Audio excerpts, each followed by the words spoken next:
Olá, tudo bem? Bem-vindos a mais um TechCast, o podcast da Techers, uma consultoria de recrutamento e soluções para RH, tecnologia e negócios.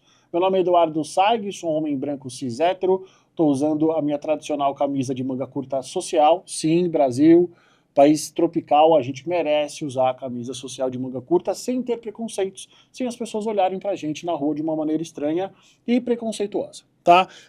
Cabelo curto, barba curta também, óculos de grau preto, uma grande tatuagem no braço direito em preto e branco e uma tatuagem no braço esquerdo a fazer, colorida. Provavelmente, se você está chegando agora e não nos acompanha, está se perguntando por que esse cara está se autodescrevendo, sendo que eu estou vendo ele. Querido, querida, existem pessoas no Brasil que são nossos ouvintes e não conseguem nos enxergar por qualquer que seja o motivo. Então, uma das bandeiras da Techers é justamente a inclusão. É por isso que a gente sempre se autodescreve. Vou passar a bola para minha convidada, Flávia Adrião, para ela se autodescrever. Obrigada, Edu. Obrigada pelo convite. Então, vou fazer aqui minha autodescrição. Eu sou uma mulher branca, de aproximadamente 1,67 m, cabelos e olhos castanhos claros, meu cabelo um pouco abaixo dos ombros. E eu vim todinha de preto, então eu tô de camisa e calça preta. E tem uma voz de jornalista, né? Então, É? você que está ouvindo a gente tem voz de jornalista. Para complementar, ela está usando um relógio no braço esquerdo, algumas pulseiras no braço direito e duas alianças. Dessa forma, para quem não consegue ver, a gente consegue pelo menos imaginar como ela é. Tá? Flávia, obrigado pela tua presença. A gente se conectou há pouquíssimo tempo, mas como eu sempre digo, o meu olhar de headhunter, especialista em histórias profissionais, existem alguns perfis que eu olho e falo, vai ser uma boa conversa, né? E por isso estamos aqui. Resumidamente, para você que não conhece a Flávia, ela teve uma excelente carreira desenvolvida na área comercial e de uns aninhos para cá ela mudou de lado e está no RH. E essa é uma transição que eu gosto bastante, quando ela é uma transição que ela é feita de uma maneira minimamente organizada e planejada, e a gente consegue perceber isso quando a pessoa ela permanece na carreira e é promovida, que é o caso dela, né? Flávia, vamos lá. Como é que foi o teu início de carreira na área comercial? E quero que você fale de Polaroid. Nossa! Nossa, Edu, você foi lá para trás, resgatou realmente meu primeiro trabalho. Polaroid foi assim, minha escola. Eu sempre digo o seguinte: eu comecei lá atrás, em 1994, então faz bastante tempo.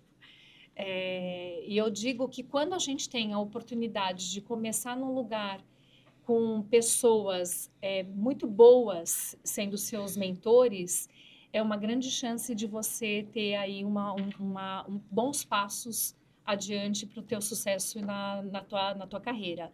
E eu tive, eu acho que assim, na Polaroid, grandes mentores que eu levo comigo até hoje. Posso citar o nome aqui? Deve? Eu vou citar o nome aqui do Romeu Buzarello, porque o Romeu, ele é para mim uma pessoa e uma figura assim que eu tenho muito carinho, muita admiração pelo profissional que ele é e por tudo que ele me fez aprender. Com ele lá atrás, eu aprendi sobre marca, aprendi sobre produto e aprendi muito de business, porque ele me levava, eu iniciei como estagiária na Polaroid. Então, passei ali por algumas áreas, como produto, marketing, que é a minha formação.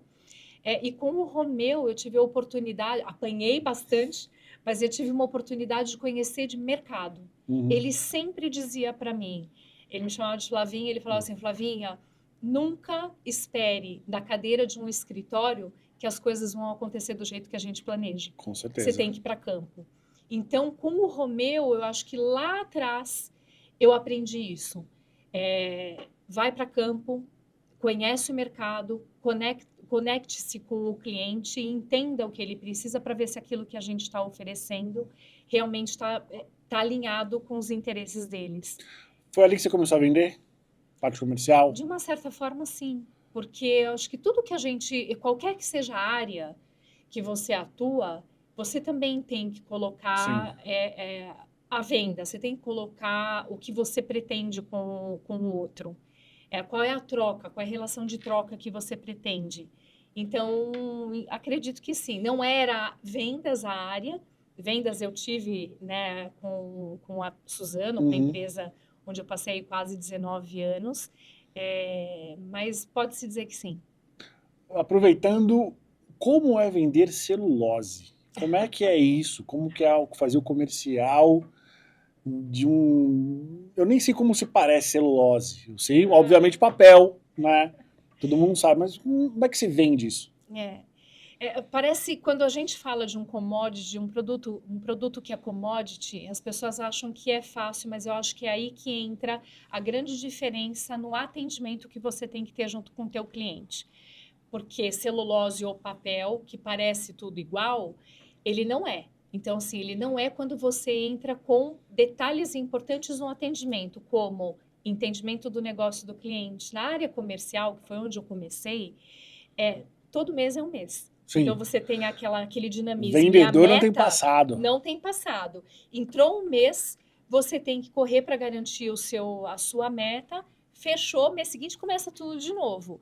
E eu acho que o grande ponto de diferença numa área comercial, qualquer que seja o produto, principalmente quando você está com uma commodity, é você ter o relacional muito forte com o cliente. Para eu garantir a minha meta, o meu sell-in, eu tenho que garantir o sell-out. E para eu garantir esse sell-out, eu tenho que ter uma relação de confiança com esse cliente, com todos esses clientes com quem eu tenho a minha carteira. Na época que era a minha carteira de vendas. E para mim ali era o grande diferencial, porque eu estava presente, eu entendia da sazonalidade quando acontecia ou não. Eu vendia papel. Então, era o entendimento, tinha sazonalidade, qual o preço que estava sendo aplicado, a mais, muito a mais, ele não ia vender, ia ficar lá, eu não ia fazer a minha venda do mês seguinte. Podia ter garantido naquele mês, no mês seguinte, não. Se ele colocasse muito a menos, também era um sinal de atenção, porque eu também tinha que cuidar da saúde financeira do meu cliente, para garantir que dentro da empresa onde eu trabalho, a gente estava lidando com um cliente saudável e que ele pudesse ter essa recorrência sempre de compra. Então, fazer esse entendimento do SKU que ele compra, o que gira, se existe ou não a necessidade de alguma ação específica para aquele cliente, você tendo isso, essa abertura e essa conversa, eu acho que ele entende que você não está ali só para vender. Você não está ali só realmente para cumprir a tua meta e deixa que ele se vira para vender ou não. Então, eu acho que quando a gente fala de uma rotina da área comercial, independe do setor, da área, do negócio. É muito importante que você consiga entender com ele quais são as dificuldades que ele está tendo, quem são as pessoas que estão concorrendo com ele, para ver se a gente está no mesmo nível de competição e para ser melhor. Então, muitas vezes, negociação de prazo, negociação de alguma condição específica em algum produto, fazer casado, como um período de Black Friday, ou um período de Dia das Mães, qualquer dia, volta às aulas. Isso tudo é importante que você esteja atento, para que não seja uma relação só comercial, mas seja de fato uma relação ganha-ganha. A área de vendas, a área comercial aqui no Brasil, ser vendedor, para algumas pessoas, sempre soa como algo negativo. Pô, vende. Ai, cara chato. Como você se desenvolveu como vendedora? É até interessante, porque assim, eu vou pegar esse exemplo mesmo da própria Suzano, que foi onde eu comecei ali, eu comecei pela área comercial. Estou falando de 19 anos atrás. Eu era a única mulher. Eu era a única mulher no meio de vários homens. Isso fazia com que, de alguma maneira, eu tivesse que ter alguma coisa diferente ali também para atuar. Porque eu tinha que saber muito da parte analítica, muito de números, para que eles pudessem ter essa confiança de que eu poderia fazer alguma diferença ali para eles. Então, eu acredito muito que o diferencial, ele está nesse atendimento que eu comentei, a humildade de poder ouvir, porque geralmente num ambiente muito masculino, a gente também tenta se impor, a gente também tenta quase que se masculinizar. Sim. A gente, quando você diz mulheres. Nós mulheres. Tá. Eu estou me colocando lá atrás para fazer... Mas isso ainda, infelizmente, é bastante comum.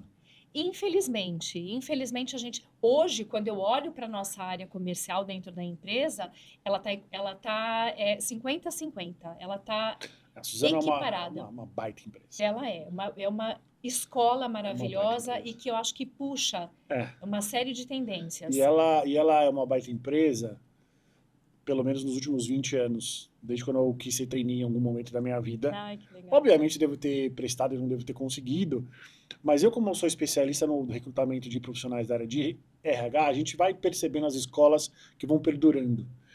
E a Suzano é uma empresa gigante, tem sei lá quantos anos, 101. 101 anos, e ela veio construindo uma escola de recursos humanos que veio se adaptando ao desenvolvimento do mercado. Então, ela não parou no tempo. Ao contrário, ela é muito É, vanguarda, né? Ela é, realmente está à frente do seu tempo. A gente fala que a gente é uma startup de 100 anos, é. mais de 100 anos, porque realmente a gente se reinventa e a gente se provoca o tempo todo. Mas eu acho que o ponto que você traz lá atrás me remete um pouco a isso. Eu era a única mulher. Eu até tenho um episódio que quando eu entrei na área comercial, meus filhos eram pequenininhos. E o meu marido, ele falava assim para mim, às vezes, Flávia, você está falando muito palavrão. E a gente não era de falar, nós não somos de falar palavrão. Mas aquele ambiente que eu vivia, às vezes, para ficar igual, às vezes eu falava. Boca suja. Boca suja. E aí eu chegava em casa, às vezes eu repetia alguma coisa, e com crianças pequenas, você fala assim, se controla aqui. Então, mas eu acho que assim, voltando, eu acho que você mostrar que você conhece o produto, você mostrar que você conhece do negócio e muito também da parte analítica, de tudo aquilo que você está falando, ter argumentos, ter os dados para você poder se diferenciar. Porque, caso contrário, eu podia ser engolida. Mas eu acho que eu fui conquistando as pessoas ali que estavam comigo também. Porque eu também mostrei que, às vezes, eu acho que, às vezes, a mulher, ela tinha, num determinado momento, ela tinha que mostrar até mais. Uhum. Ainda né? tem, né? Mas e tem que buscar teu espaço. Teve uma convidada que a gente recebeu, esqueci o nome dela. Recebi bastante gente, não é uma falta de educação, não, aqui realmente. Goldstein, Goldenberg. Cadê a Letícia? Como é o nome daquela convidada que a gente recebeu? Tem um trabalho muito interessante sobre igualdade. Foi, acho que a quarta convidada, lembra? A Goldenberg, eu esqueci o nome dela. Eu sei que o sobrenome dela é Goldenberg. Desculpa, viu? Não. E ela tem uma teoria que as mulheres têm a síndrome do degrau quebrado. Sempre vai faltar alguma coisa. E aí, quando eu li isso, falei, putz, é verdade. É quase que a síndrome da impostora, né? É. Então, é interessante isso, porque você pega os pré-requisitos de uma atração de talentos. Uhum. Vou pegar um exemplo, o inglês. Precisa de inglês avançado.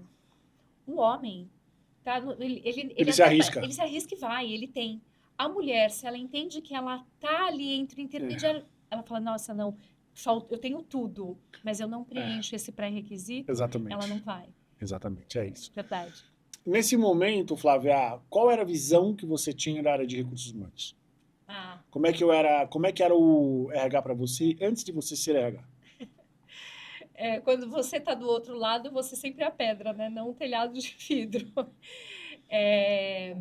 Eu tinha uma visão um pouco de assistencialismo do RH e muito realizador, mas pouco me ouvindo. Então, a gente sempre recebia muitos projetos, muitos programas, mas a gente não se sentia muito ouvido.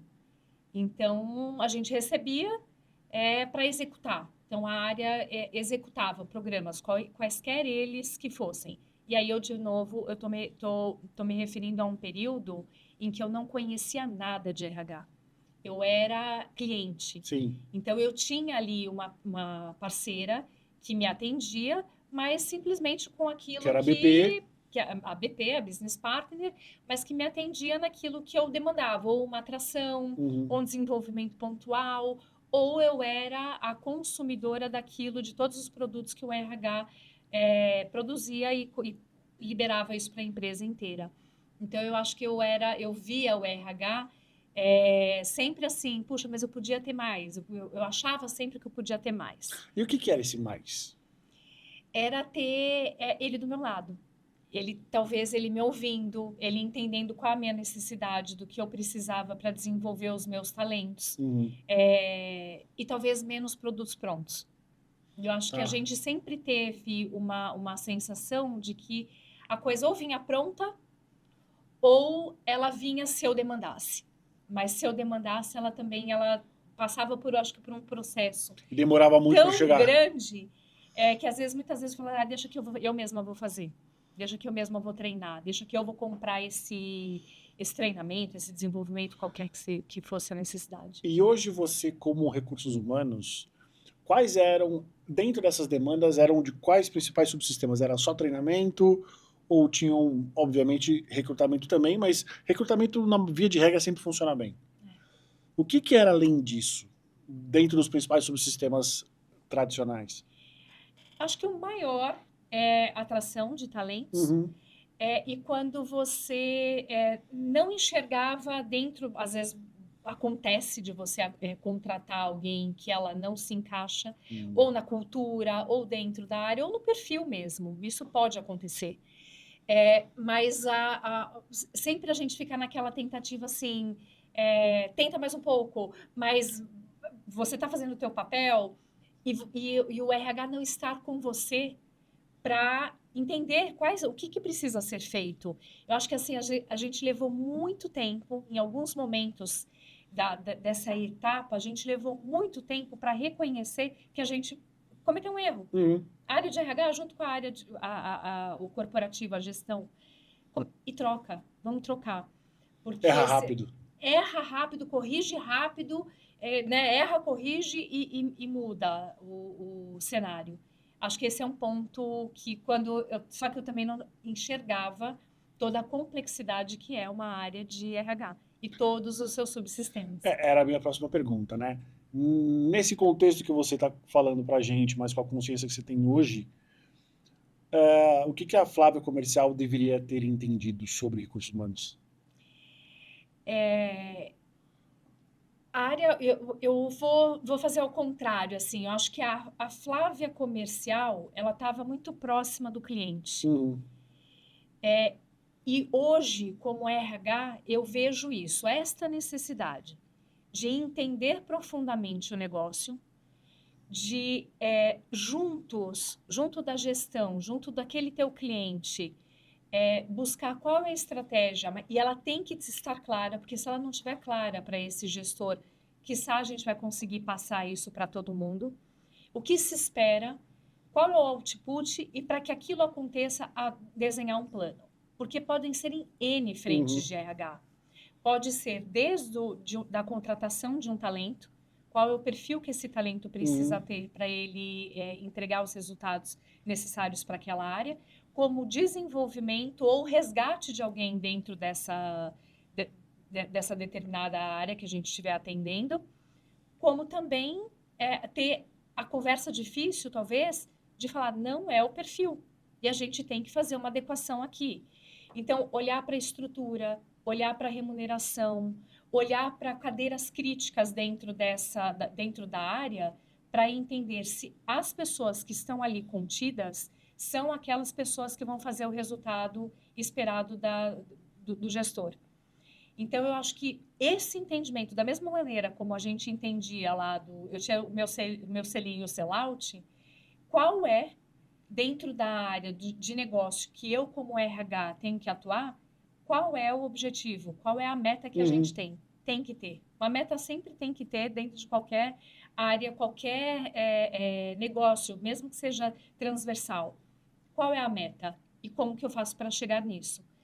A área de RH, ela tem esse papel muito importante, muito forte. Ela está muito alinhada com a estratégia do negócio, com a estratégia da empresa e, através das pessoas, fazer com que isso aconteça. Exato. Você trouxe um contexto interessante de planejamento e sucessão, né? Também falar a memória, um dos teus cases de sucesso em recursos humanos é justamente isso, né? Planejamento e sucessão, que via de regra nunca funciona, né? no mercado geral nunca funciona, né? Para esse contexto específico e com a tua experiência positiva na área vitoriosa, em linhas gerais, por que na maioria das empresas tende a não funcionar? Difícil essa pergunta, Edu.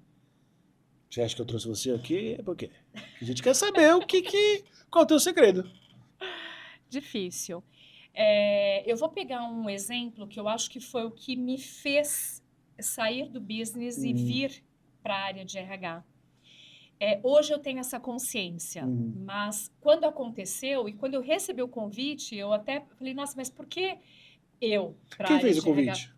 À época foi um diretor de RH, que ele veio do negócio e eu o atendia na época e ele falou, foi exatamente no momento de uma fusão, eu participei de N M&As, fusões, aquisições. Então, a cada 3 anos, a gente mega se reinventava ali, ou em área, ou, né? Mas esse reskilling mesmo da área de negócios para o RH aconteceu muito, acho que em detrimento de um momento que eu vivi no negócio. Tinha uma área, ela chamava ADV, Administração de Vendas, que ela fazia o meio de campo back-office entre a área comercial, S&OP e logística.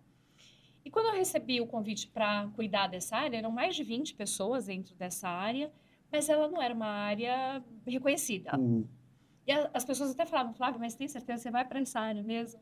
Eu falava, mas deixa eu entender o que tem, por que as pessoas falam tanto dessa área. Mas falam não com o reconhecimento, porque era extremamente processual.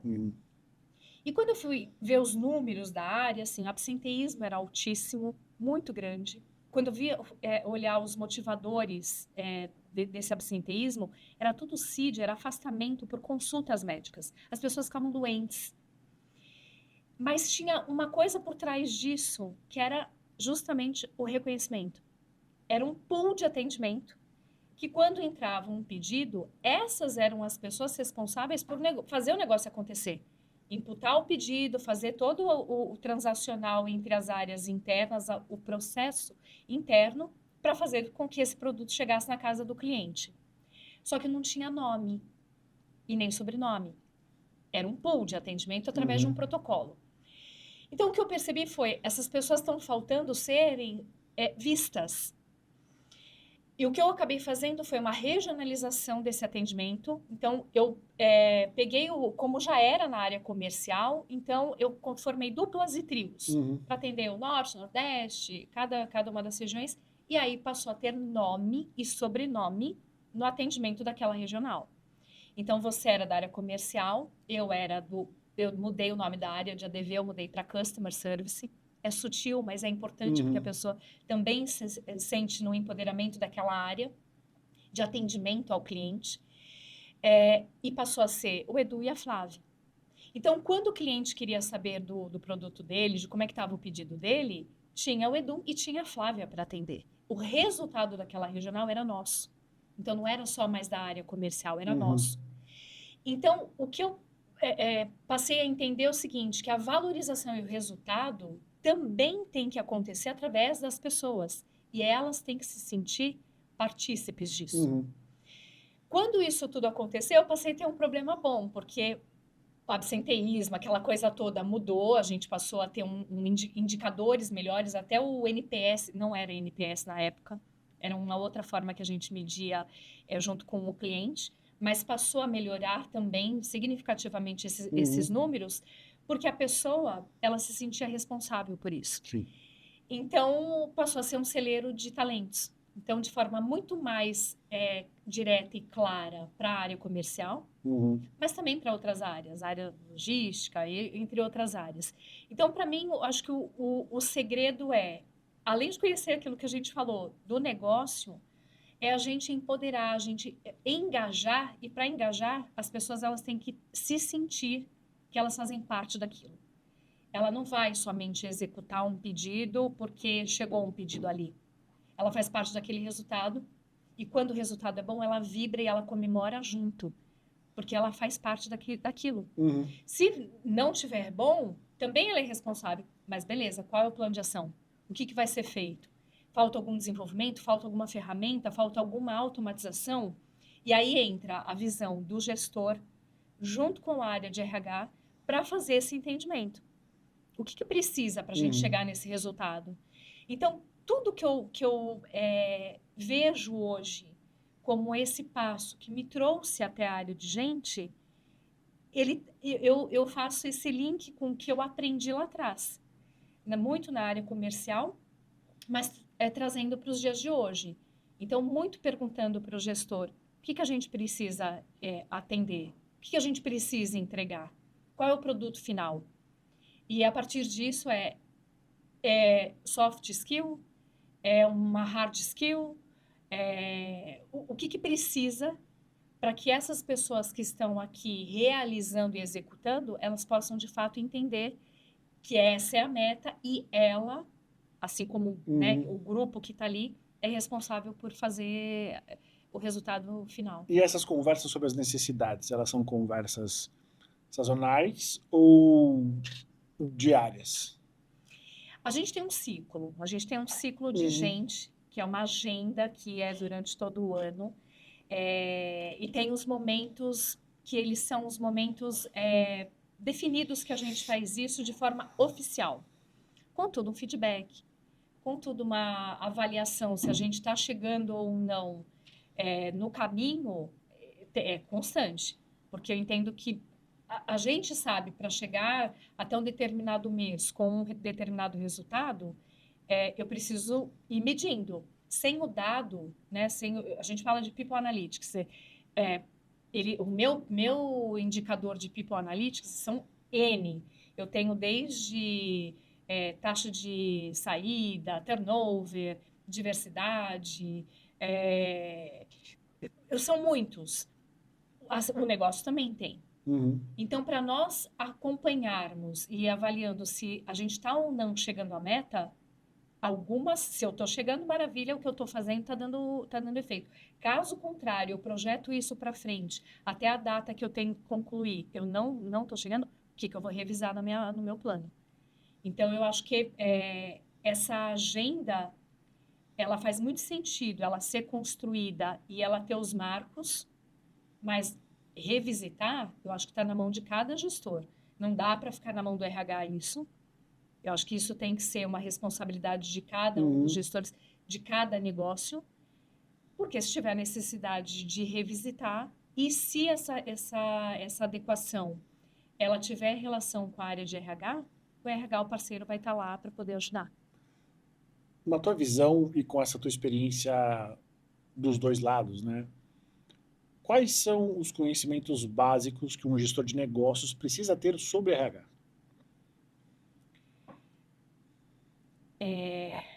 Os cuidados básicos, para mim, está diretamente atrelado a gente, de novo, é o cuidado com pessoas. Quando você fala cuidado com pessoas, especificamente é o quê? Comunicação, talvez precisa entender um pouco de como funciona recrutamento, legislação trabalhista, dentro desse espectro. A parte técnica, não. Acho que, assim, essas questões legais, sindicais, eu acho que isso tudo é responsabilidade da área de gente. Tem áreas específicas que cuidam disso.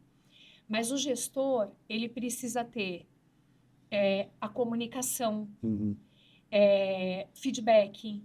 Quando a gente fala de habilidades sutis, né, são os subtle skills, ela complementar ao que a gente tem de soft e de hard. Interessante. E esses dois, quando a gente acrescenta essa sutileza, né, essa habilidade sutil, ela está no entendimento de que se eu entrei junto com o meu time para dar uma orientação, deixa eu sentir como é que está esse meu time. Como é que está o clima? Como é que está aderente à cultura que eu também prego? Porque se esse gestor ele não tiver essa habilidade, ele pode falar o que ele quiser. Ele pode dar... É quase que aquela coisa do comando e controle. A pessoa vai ouvir, vai falar, pode fazer, pode não fazer. ela vai fazer talvez muito mais porque ela precisa daquele trabalho do que pela admiração do que aquele resultado vai surtir nela, vai surtir no gestor dela e na área como um todo. Acho que a gente sempre tem que trabalhar com esse cuidado do que é o atributo que faz a diferença para que aquele resultado aconteça. Então, tem a comunicação, né? Daí tem uma série de coisas que estão atreladas a isso, a comunicação não violenta, Sim. comunicação assertiva, tem uma série de ferramentas para isso. Mas essa habilidade de saber ouvir. E saber ouvir de forma genuína. Porque Estar presente, né? O estar presente, eu acho que entra num outro ponto importante que né, depois da pandemia, tudo que é essa coisa do híbrido, essa discussão toda que a gente também fala, funciona no híbrido? É claro que funciona, mas a presença, ela também traz muito daquilo que você muitas vezes escreve e num texto, na parede fica lindo, mas você tem que viver. Você tem que viver aqueles atributos, aquela cultura. E você vive aqui, ó, entre pessoas. Eu te sentindo, eu ouvindo, vendo se você está bem. Às vezes uma pergunta, Edu, tá legal? Edu, hoje ou você quer amanhã? Se não tiver legal e se não for atrapalhar o nosso corona, a gente pode fazer amanhã. É o respeitar o outro também. É o que você falou, são sutilezas, né? É sutileza. Quase um misto de etiqueta com comunicação, com presença, observação. Difícil, né? É um exercício diário, porque você imagina você entrar em uma reunião, muitas vezes você vai ter conversas difíceis ali, mas é a sutileza de você, muitas vezes, pausar e perguntar se está tudo bem. E esse pausar e perguntar se está tudo bem é de fato para ouvir. E se não tiver, acolher. Dizer, não posso fazer nada nesse momento, mas eu vou buscar alguma informação, vou trocar com alguém. Eu acho que esse cuidado, ele é tão importante, a pessoa sente. A pessoa sente se realmente você está falando aquilo da boca para fora ou você vai depois, talvez, dar uma devolutiva para ela. O que eu geralmente falo é assim, é importante, você não vai ouvir tudo que você quer ouvir, assim, de forma boa, gostosa, ou ter o retorno que você quer. Mas você tem que ter uma resposta, seja ela positiva ou não. E o não, pelo menos para você entender o porquê, o que gerou aquele não, o que impede daquilo que você almejava ser realizado ou não. Quando você tem essa devolutiva, mesmo que você não tenha gostado da resposta, você fala, puxa, se importou. Porque ele voltou. Ele trouxe, ó, não está aderente, não cabe dentro do, seja lá qual for a necessidade, né? Não cabe dentro do orçamento, ou está totalmente fora da nossa política. Você traz a informação. E aí o outro não fica naquela, poxa, não me deu atenção, não trouxe. E aquele negócio também que eu acho muito ruim quando acontece assim, eu vou retornar, mas não retorna. Sim. Retorna, gente, combina, eu falo assim, olha, eu tenho minha agenda, tá super, mas daqui uma semana eu vou retornar. Retorna, coloca isso como um compromisso, porque é o outro, você tá com uma pessoa ali do lado. Cumprir com as suas promessas, Cumprir com aquilo que você fala. Por que você ficou na área de recursos humanos? Porque você teve o convite, eu entendo que você possa encarar como um assignment ali, por X tempo, e você poderia ter ido para outra área. Por que você ficou? Porque eu me apaixonei pela área de gente. Pelo que, especificamente? Acordar e você saber que você vai fazer a diferença pro bem e pro mal. Então, a gente tem que tomar muito cuidado com isso também, pro bem e pro mal. Essa é uma das questões que o RH são quase inerentes à área e tem uma parte dos seus colegas de recursos humanos que não entendem que realmente é pro bem e pro mal. E você tem que estar muito atento a isso. para o mal, vou dar um exemplo para o mal. É você ver que você está perdendo profissionais, você está perdendo talentos e você não faz nada em relação a uma pesquisa, uma avaliação, seja interna ou com o mercado, para adequar, para mostrar que precisa ser adequado, senão a gente vai continuar perdendo benefícios. Né? Quantos benefícios podem ser ajustados e que podem fazer a diferença para muita gente? Quando eu falo muita gente, estou falando de famílias, né? Porque quando você fala de um profissional, geralmente está envolvendo uma família ali. Então, eu senti isso quando eu tive a oportunidade, esse convite para vir, que eu mexia com as pessoas. E em muitas frentes. Né? Desde a possibilidade de identificar um profissional que esteja aderente àquela posição, e que vai ser bom para ele, porque você está empregando também uma pessoa e vai fazer a diferença, porque ele tem aqueles conhecimentos necessários para realizar, como no desenvolvimento. Né? Você dar a oportunidade de entender qual é a necessidade e desenvolver aquele profissional e vê-lo, né, crescer, indo para outras áreas. Então, quando eu recebi a possibilidade de voltar pro negócio, eu acho que eu cheguei no momento, numa maturidade mesmo, acho que eu não gosto de falar que eu estou mais velha, mas eu estou mais experiente. Talvez se autoconhece melhor. Né? Você se conhece melhor. O autoconhecimento é extremamente importante, porque isso faz com que eu entenda, ok, não acho que será fácil, mas eu estou consciente do que eu quero. E como eu quero continuar em gente, como eu quero fazer a diferença, protagonizar em cima daquilo que eu aprendi, ter a humildade, aquilo que a gente falou lá atrás, ter a humildade de ouvir qual é a realidade de um outro negócio, qual é a realidade de um outro momento e propor novas alternativas. Então, acho que quando a gente cria isso, cria essa conexão de entendimento de negócio, de entendimento de pessoas que fazem tudo acontecer, eu falei, eu quero continuar em RH, quero continuar nesse, mesmo de uma forma mais generalista, eu acho que mexer com cultura e essa cultura, ela ser trabalhada em toda uma organização, independente do tamanho dessa organização, isso é extremamente gratificante. Quais foram os seus maiores desafios nessa fase de adaptação, da transição de uma área de negócios comercial para a área de RH? Quando você sai de uma zona de conforto, já é difícil, né? Assim, acho que todo crescimento você passa por uma dor. Porque você sai daquela zona de conforto, onde talvez ali você fosse uma referência, para passar para um momento em que você vai aprender. Você vai ter contato com coisas que talvez você nunca tenha visto. E isso é difícil. Você já não é mais, talvez, a referência.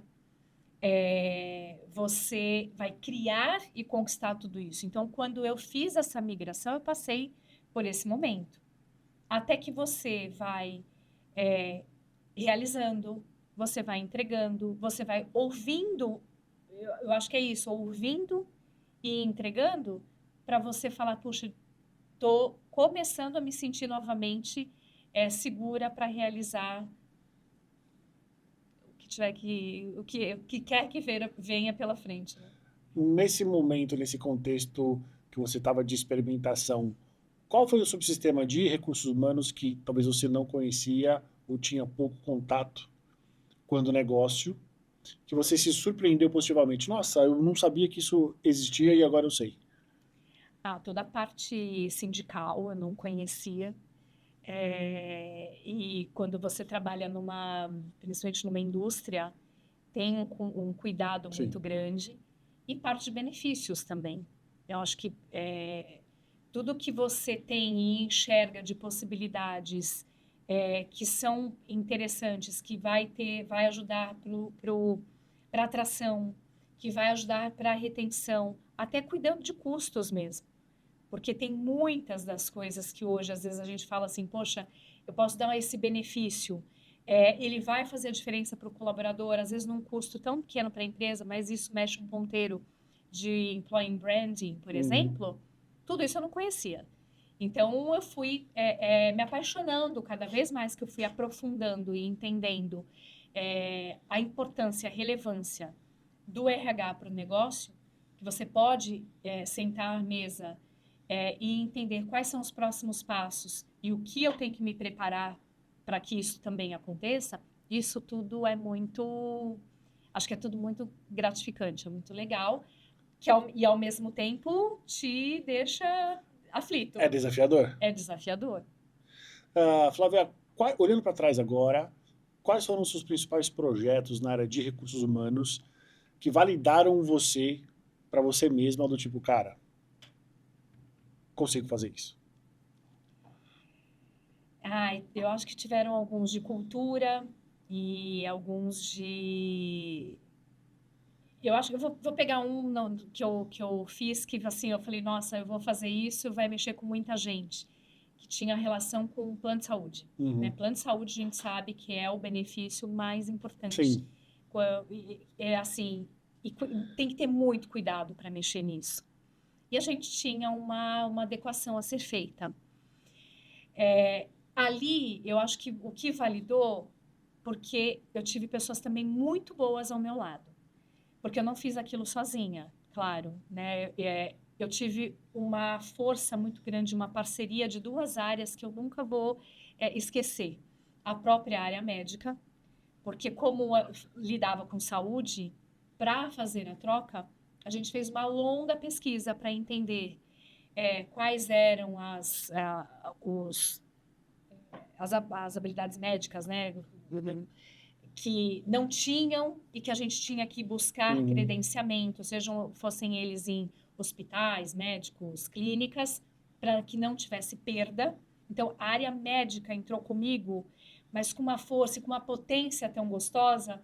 Eu lembro que eu chegava e, assim, eu acho que eu era braço dado e falava mais com eles do que o meu próprio marido. Porque era o tempo todo falando daquilo para a gente poder fazer uma migração que ela não fosse percebida como uma perda. E, de fato, não foi. Quando foi o dia D e a gente chegou e que a gente viu, nossa, deu certo. Claro que depois, um ponto ou outro, a gente ajustou. A gente falou assim, bom, beleza, a gente conseguiu fazer uma virada aqui de uma forma muito, muito fluida. Foram duas áreas. A área médica e a área de comunicação. A área de comunicação também, eu acho que é uma que está junto com o time de RH, porque tudo que o RH faz tem que ser... Alguém precisa comunicar aquilo ali. Comunicar. E quanto mais transparente, mais direto, de novo, dando notícias boas e notícias ruins. Não dá para você só olhar o lado bom, isso aqui vai melhorar. A gente tem que trazer para a mesa também aquilo que não é legal. Até para o outro saber, olha, eu sei que esse ponto aqui não foi coberto, a gente vai trabalhar ainda nele, para que o outro saiba que você não está colocando isso para debaixo do tapete. Precisa estar claro isso. Então, ali eu acho que para mim foi eu falei, pô, legal. E corrobora muito com o que você falou, né, que é o impacto direto. A gente, em linhas gerais, considera que cada colaborador, cada impacto no colaborador impacta até mais duas pessoas junto com ele, né? Então, uma família ali. Sei lá, você fala de Suzano, vou chutar aqui, 1.000 colaboradores, está falando de 3.000 pessoas que você pode impactar. É muita gente. Então, assim, é uma responsabilidade muito grande que você tem que ter, né? Muito grande, muito. E aí, Edu, acho que é óbvio que a gente está falando nessa gigante, né, que é aqui Suzano, mas independe do tamanho da empresa. Sim.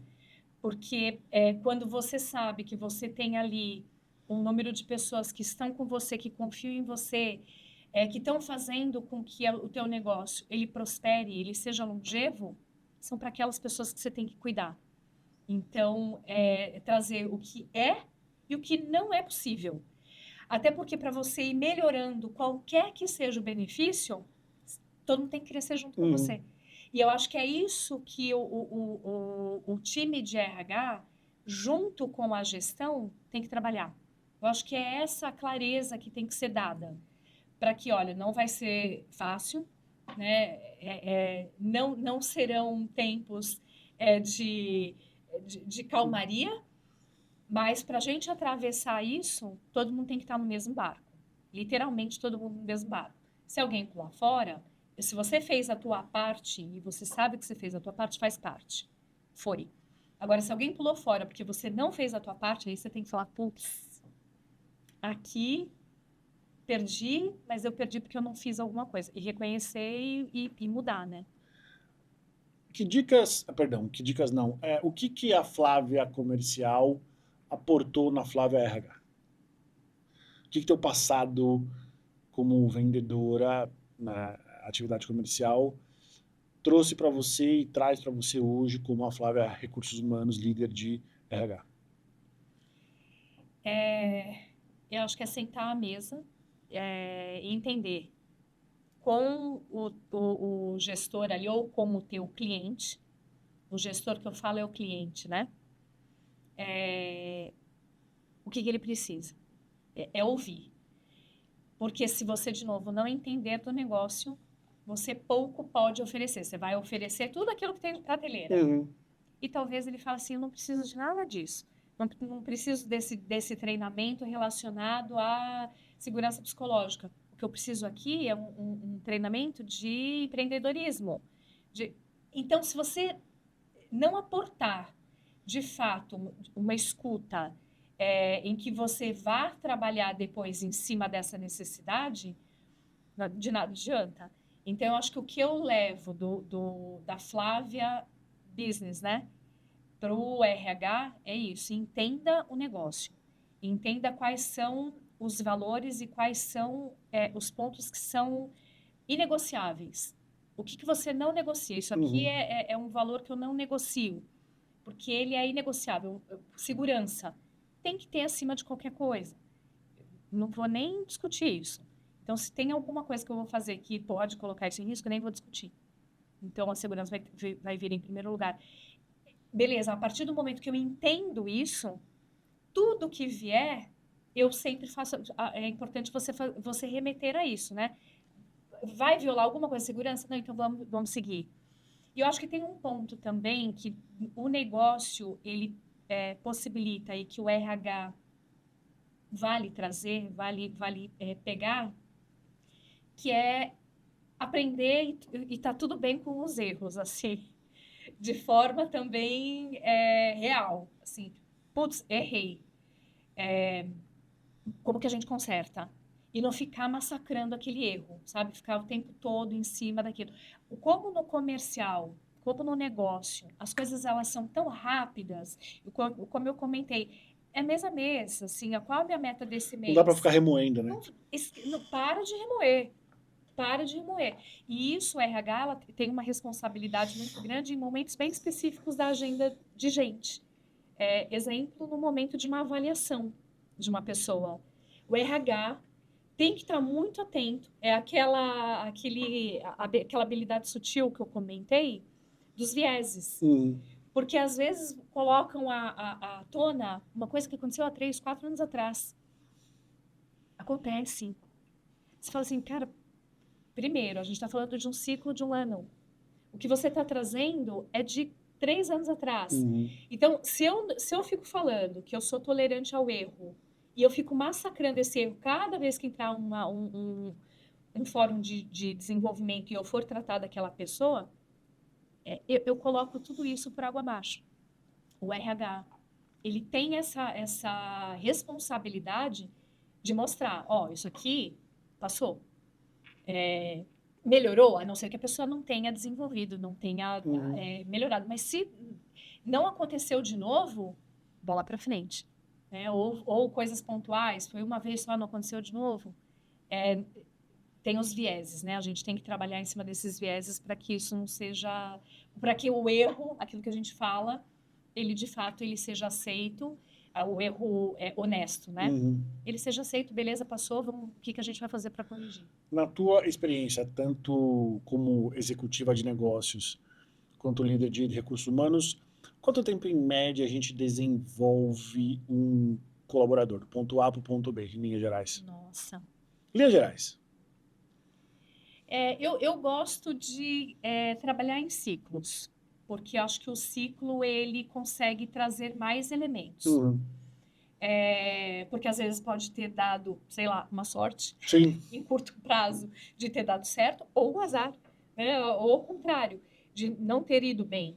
Então, eu gosto de trabalhar em ciclos, porque a partir do momento que você cria um plano de desenvolvimento para esse profissional, você vai avaliar, geralmente você coloca períodos, você coloca o que ele tem que entregar. Então, para mim, respondendo, ciclo de um ano é um ciclo em que eu entendo que ele é maduro para dizer, Para tomar uma decisão se desenvolveu ou não. se desenvolveu ou não. Você dá tempo da pessoa reagir, você dá o feedback, acho que é um ciclo de um ano. Dentro do que você está vendo hoje, Flávia, o que você imagina que sejam as tendências de recursos humanos nos próximos 2 anos, assim, até 2027, 2028?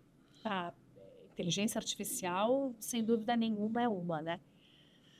A gente está falando muito, de forma muito forte isso, e de fato ajuda muito. Sim. Porque quando você traz a inteligência artificial, quando você traz a automatização, você otimiza demais muitos processos que antes eram feitos com longo prazo. Então, eu acho que isso é uma tendência que ela vai perdurar por um bom tempo. Novas funções que vêm com ela, né? O desenvolvimento ainda tem que ser uma ferramenta que tem que ser olhada por todo gestor com bastante cuidado, com bastante parcimônia. Acho que em tempos difíceis, a gente sempre fala em redução de custo. Ela não pode estar aí. Ela não pode estar atrelada à parte de desenvolvimento. É muito interessante você falar isso, porque no dia de hoje, a gente publicou a nossa newsletter semanal, que o nosso foco sempre né? Tecnologia, recursos humanos e negócios. E quem faz a newsletter sou eu faço uma curadoria dos principais veículos, pesquisas, e a GV publicou ao final do mês retrasado, como se fosse um retrato dos programas de liderança no Brasil. E traz justamente isso que você está falando agora. Existe uma preocupação real e genuína das empresas sobre o desenvolvimento dos seus líderes, mas é um desenvolvimento que ele é muito pouco perene, e ele é pouco perene, sazonal e com pouco recurso. Tanto que nessa pesquisa, eles trazem ali um indicativo de que, em média, o ideal seria 60 horas por ano de desenvolvimento para líderes. Aqui no Brasil, mal a gente consegue chegar a 40. Olha isso. Eu vou olhar essa tua pesquisa. Quando que você postou? Postei hoje. Postou hoje? Vou olhar. Postei hoje. E é exatamente isso. Então, o negócio entende que existe uma necessidade para desenvolvimento de liderança, mas eu não consigo achar uma palavra diferente de que talvez não seja o foco de longo prazo. É sempre um investimento curto-prazista. Então, se não tiver a cadência, esse é o ponto. Assim, se você não tiver a cadência, a recorrência, você está fazendo um investimento ali muito pontual. E depois qual é o retorno disso? A gente precisa entender qual é o retorno que você dá, o ROI, que a gente tanto fala, do investimento de desenvolvimento que você faz para qualquer colaborador, liderança e todas as outras categorias. Porque são elas que vão fazer com que exatamente nos momentos mais difíceis nós tenhamos aí ideias, possibilidades e caminhos para sair desse cenário ruim. Desenvolvendo, trazendo para esse líder essa consciência de que eu vou fazer. E eu tenho a capacidade porque eu fui preparado para isso. Então, tem acho que os dois lados também. Tem o lado da empresa e tem o lado do próprio, de cada um. Né? Então, assim, é claro que ao entender uma pesquisa dessa, eu olhar, eu como gestor e falar, ok, qual a parte que eu estou fazendo para garantir, mas eu também, como CPF, o que eu estou fazendo para o meu desenvolvimento para que eu ajude com essa corporação. Né? E o desenvolvimento da liderança ele precisa acontecer antes da situação do sinistro acontecer, né? Esse é o ponto. Ser preditivo, né? Precisa ser preditivo, né? Não dá para você se preparar depois ou no momento em que a crise acontece. Exato. Pode acontecer, mas aí é tudo que a gente não quer, que são os comitês de crise. Uhum. Né? Então, assim, quando tem um comitê de crise é porque ela já está instaurada, ela já está ali. Então, você coloca várias cabeças pensantes ali para ajudar a buscar os caminhos. Mas o que você traz é muito antes disso. É como eu faço para evitar. Se eu estou vendo que tem um cenário que na frente pode não ser bom, como que eu me preparo no agora? O que eu tenho que fazer no agora para que os meus líderes, para que o meu negócio ele continue longevo? O que eu tenho que fazer? Alguma alternativa diferente, algum negócio diferente, um produto diferente? Com quem que eu vou me associar? Com quem eu vou falar? Então, tá sempre isso em pauta para garantir que eu não chore o amanhã, né? Exato. O que eu deixei de fazer. Exato. Flávia, para a gente terminar, qual foi o ponto mais baixo da sua carreira até agora? Pode ser área de business ou, eventualmente, RH. Edu, eu acho que assim, nessa minha trajetória toda, é claro que a gente tem muitos momentos que a gente sofre, que a gente tem angústia, projetos que a gente se dedica e que não são muitas vezes aprovados, e você fica com aquela sensação, nossa, mas eu tinha certeza que isso aqui ia emplacar. Mas eu acho que assim, esses pontos baixos são aqueles que mais nos fortalecem. Porque te faz, eu acho que pensar por que não foi aprovado, o que faltou, o que eu não trouxe, o que eu não vi. Então, eu acho que todos esses pontos, e sempre tem, né? E sempre tem todas essas minhas fases, nesses meus momentos todos, né? Entre holding, SA, RH e business, sempre tem aqueles momentos que são tensos, aqueles momentos que dá vontade de chorar, né? Aquele momento que você fala, nossa, o que que eu estou fazendo? Mas eu acho que são eles que, se você passa a ter, de novo, um autoconhecimento, você tem que fazer essa leitura. Se você culpar o outro, isso já era. Você não vai sair do lugar.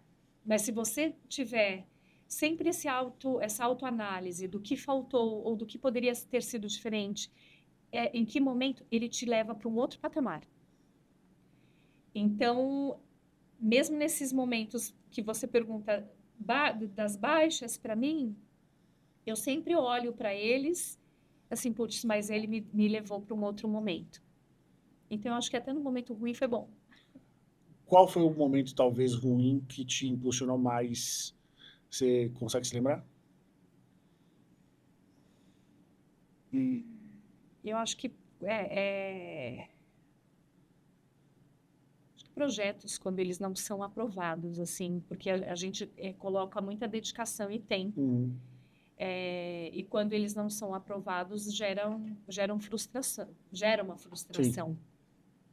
Então, eu não consigo te exemplificar agora com um específico para trazer o exemplo. Problema zero. Mas, para mim, eu acho que é isso. E o ponto mais alto da sua carreira?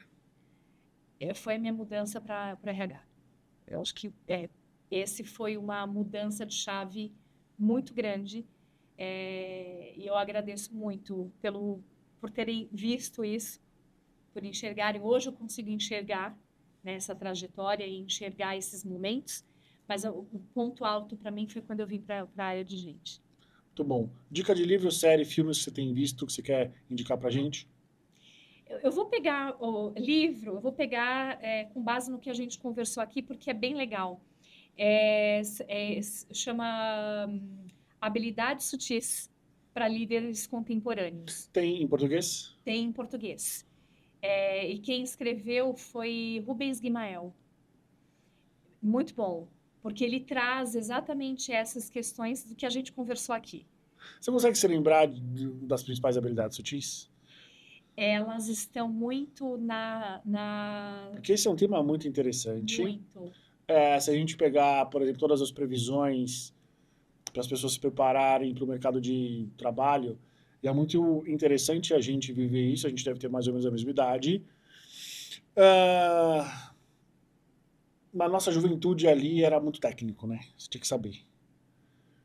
Hoje vai ser pessoas. É isso. É isso.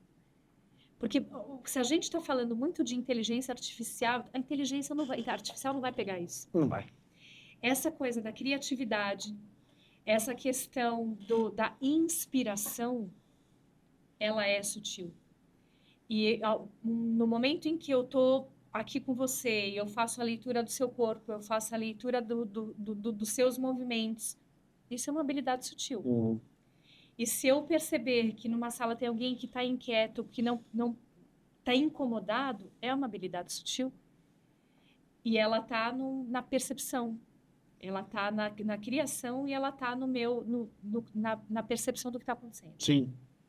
Então, para mim, o líder que tiver isso aflorado, mas é um trabalho também, porque você tem que se permitir olhar, você tem que se permitir perceber, porque tá ali só de corpo e não de alma, né? É como aquela das tribos indígenas, né? Que são duas tribos que eram rivais. E aí uma convidou a outra para conhecer um pouco da realização da outra. E aí a tribo que era anfitriã, ela estava aguardando sentada. Quando ela avistou a tribo chegando. Quando ela viu a tribo chegando, ela se levantou. E os demais pararam. E ficou aquela cena, os dois parados um na frente do outro. Quando a tribo anfitriã, o cacique, ele foi lá e foi perguntar assim para ele: mas o que aconteceu? Tá todo mundo aqui esperando, por que vocês pararam? E aí ele falou assim: calma, os nossos corpos chegaram, as nossas almas ainda não. Então eu acho que é isso, é aquela habilidade sutil assim, ó, eu cheguei, eu tô preparada, me dá um tempinho, deixa eu tomar uma água, deixa eu estar aqui de corpo e alma com você. Às vezes isso é numa reunião, a pessoa às vezes tem questões que estão em casa com algum problema. Será que ela vai estar ali com você te ouvindo? Presente, de corpo e alma. Então, eu acho que é um pouco isso. E você perguntou de... Algo mais? Alguma indicação de série, filme, vídeo? Ai, olha, série, eu assisto todas as que o meu marido assiste, ele adora comédia, mas eu vou pegar um livro, um desenho, pode ser um desenho, que eu adoro fazer analogia com os desenhos que eu assisto, meu malvado favorito. Eu Muito adoro, bom. eu adoro. E para mim, quando eu vejo aquele filme, aquele desenho, para mim é assim, aquele protagonista que é o Gru, naquela coisa meio carrancuda, aquela coisa meio comando e controle, e depois... Que de malvado não tem nada, né? Nada. Porque depois, quando ele vê e ele se aproxima e ele tem aquela empatia pelas meninas, tudo flui, tudo, a escuta dele fica melhor, e todo mundo, os Minions lá, acabam fazendo tudo, acho que de uma maneira muito mais gostosa. Então, assim, eu adoro o meu malvado favorito, e eu faço essa analogia com o mundo corporativo nisso, assim, nessa cultura de comando e controle para muito mais de colaboração, de estar todo mundo no mesmo propósito de acolher aquelas meninas. Muito bom. Flávia, alguma coisa que você gostaria de falar que eu não te perguntei? Edu, agradecer. Eu acho que foi super gostoso aqui. Obrigado a Já você. passou? Obrigado a você. Falei que eu ia te deixar à vontade para você contar um pouco da tua história. Obrigada, foi muito legal. Quem quiser falar contigo, te acha onde? Só no LinkedIn? Me acha no LinkedIn, Flávia Adrião. E aí a gente... Adrião, não é Agrião, não viu? Não é Agrião, não é Adrião. É Adrião com D de dado. Flávia, obrigada pelo seu tempo. Obrigada a você. Sabia que ia ser uma excelente conversa. Tenho certeza que você vai inspirar muita gente da área de negócios a eventualmente tentar fazer essa mudança de carreira para recursos humanos. Esse é um desenho que é um desenho sazonal na nossa sociedade. Em alguns momentos acontecem com mais frequência, em outros não. Mas é relativamente, como eu falei para você, relativamente raro você ver alguém se solidificar. Então, acho que isso diz muito sobre você, acho que principalmente sobre o resultado e o impacto que você gera. Então, obrigado pela tua presença aqui. Obrigada a você pelo convite, foi muito legal. E mais legal também conhecer um pouco também da tua trajetória, do que eu já pude ver. Bem bacana. Eu vou olhar a pesquisa que você publicou hoje. Na verdade, eu republiquei, mas é da AGV. Tá? Vou olhar. Boa, obrigada. Flávia, obrigado mais uma vez. Para você que está vendo a gente, muito obrigado. E até semana que vem.